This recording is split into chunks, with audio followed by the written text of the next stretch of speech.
Hi friends, welcome back to my channel. నా video చూస్తున్న ప్రతి ఒక్కరికి చాలా చాలా థాంక్స్ అండి. నేను ఈ వీడియోలో వచ్చేసి కొన్ని టిప్స్ అయితే షేర్ చేస్తాను. వీడియో అయితే స్కిప్ చేయకుండా చూడండి. నచ్చితే గనక తప్పకుండా లైక్ చేయండి.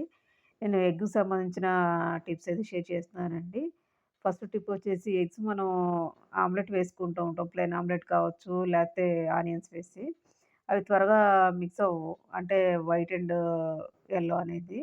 అలా త్వరగా మిక్స్ అవ్వాలి, ఈవెన్‌గా మిక్స్ అవ్వాలి అంటే గనక పాలు కొంచెం యాడ్ చేసుకోండి. దేనికైనా గానీ. యాడ్ చేసుకొని ఇప్పుడు 1, 2 ఎగ్సే మనం వేసామనుకోండి ఆమ్లెట్ కోసం. ఒక స్పూన్ నుంచి 2 స్పూన్ల లోపే పాలు పడతాయి. ఎక్కువైతే ఇంకొంచెం ఎక్కువనమాట. అట్లా మిక్స్ చేసుకొని వేసుకుంటే టేస్ట్ కూడా బావుంటుందండి. ట్రై చేసి చూడండి. సెకండ్ టిప్ వచ్చేసి మనం ఎగ్స్ ఇలా తీసుకుంటుంటాము. తీసుకున్న తర్వాత అవి ఎలా ఫ్రెష్ ఉన్నాయో లేదో మనం చెక్ చేసుకోవాలి అంటే, మనం బౌల్‌లో కావచ్చు, దేనిలో అయినా కావచ్చు కొంచెం అంతా వాటర్ అయితే పోసేసి ఎగ్స్ వేసుకొని, బాగా మునిగిన ఎగ్ అయితే మాత్రం బాగా ఫ్రెష్‌గా ఉన్నట్లనమాట. తేలుతున్న ఎగ్ అయితే మాత్రం అసలు యూజ్ చేయొద్దండి.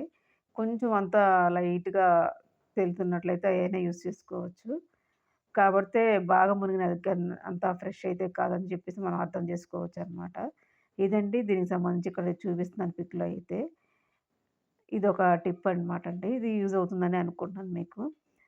థర్డ్ వన్ వచ్చేసి మనం ఇట్లా ఉడకబెట్టుకుంటూ ఉంటాం కదండీ ఎగ్స్ అయితే. అట్లా ఉడకబెట్టుకునేటప్పుడు గిన్నెలొచ్చేసి వైట్ వాటిలో గనక పెట్టినట్లయితే నల్లగా వచ్చేస్తూ ఉంటాయి.